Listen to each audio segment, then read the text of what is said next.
সেখানে আসলে আমাদের বক্তব্য শুনে যেটি মনে হলো যে তারা সেখানে ন্যায্য হিস্সা পাচ্ছে না।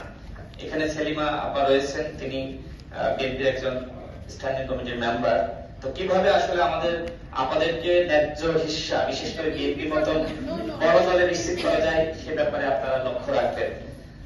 আমাদের এই জুলাই বিপ্লবে আমরা দেখেছি যে যখন নারীরা রাজপথে নেমেছে তখনই মূলত এই বিপ্লবটা সফল হয়েছে। আমরা যে সময় 2018 সালের সংস্কার আন্দোলন করি, ওই সময় 8 এপ্রিল রাতে যে সময় মেয়েরা হলের গেট ভেঙে বের হয়ে আসলো, তখন হাসিনা নিজেই বললো যে আমার আর ঘুম আসেনি। অর্থাৎ যে কোনো আন্দোলনে নারীরা খুবই গুরুত্বপূর্ণ। আমরা দেখলাম যে এই গণ অভ্যুত্থানের পরে নারী সংস্কার কমিশন গঠন করা হলো, যদিও সেখানে নানান ধরনের বিতর্ক ছিল এবং ধর্মের সাথে সাংঘর্ষিক অনেকগুলো বিষয় এসেছে, যে কারণে সরকার পরবর্তীতে আর এই নারী সংস্কার কমিশনের যে প্রতিবেদন সেটা নিয়ে আর কোনো আলোচনা করেনি।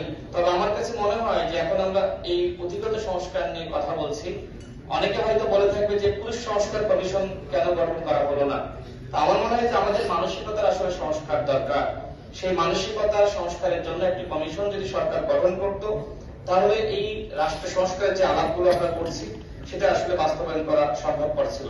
আর আপা যে বিষয়ে বললেন যে আসন, আমার ক্ষেত্রে যে প্রস্তাব, আমাদের এখন বর্তমানে 300 আসন।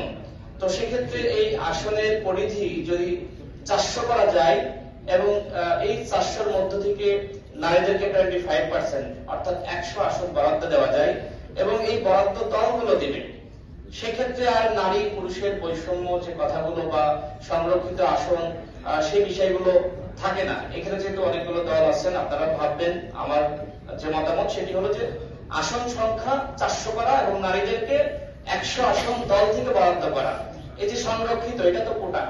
নারীরা আমরা দেখেছি যে সময় 18 সালে কোটা সংস্কার আন্দোলন করেছে, 24 সালে আবার সেই 18 সালের পরিপত্র পুনর্বহালের দাবিতে রাজপথে নেমেছে, প্রত্যেক নারী বলেছে আমার কোনো কোটা লাগবে না।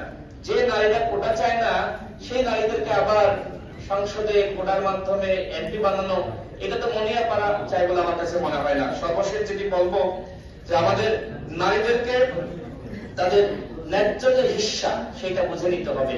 কোথায় হারিয়ে গেল আমাদের মেয়েরা, আমাদের মায়েরা? আমরা দেখেছি এই বিপ্লবে নারীরা তারা নেমে এসেছিল, কিন্তু পরবর্তীতে নারীরা রাজনৈতিক দলগুলোকে অন্তর্ভুক্ত হয়নি। আমাদের দল গণ অধিকার পরিষদ, আমরা চেষ্টা করি সেখানে আসলে ওমেন ফ্রেন্ডলি পরিবেশ রয়েছে, তারপরে অন্যান্য দলের দেখে, বড় দলগুলোকে দেখে নারীরা আসলে বাংলাদেশের নানান কারণে রাজনীতি করতে চায় না। নারীদের জন্য কিভাবে আসলে রাজনৈতিক পরিবেশ আরো বেশি স্মুথ করা যায় সে ব্যাপারে আমাদের সবাইকে ভাবতে হবে। সবাইকে ধন্যবাদ।